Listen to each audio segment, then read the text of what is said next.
Pemerintah Kabupaten Aceh Jaya menggelar upacara peringatan Hari Bela Negara ke-71 yang dipusatkan di lapangan kantor Bupati setempat.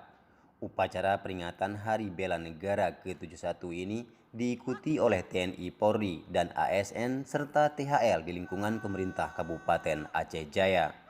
Wakil Bupati Aceh Jaya Tengku Yusri S mengatakan, Hari Bela Negara merupakan kewajiban segenap lapisan masyarakat.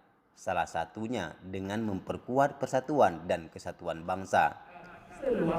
Jadi lama ini kita sama-sama dapat menjaga kedaulatan menyangkut dengan kita kehidupan berbangsa dan bernegara.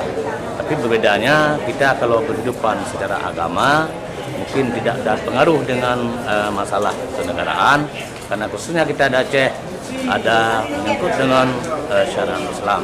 Tapi tidak jauhnya syariat Islam ini tidak juga bertentangan dengan azas daripada Pancasila.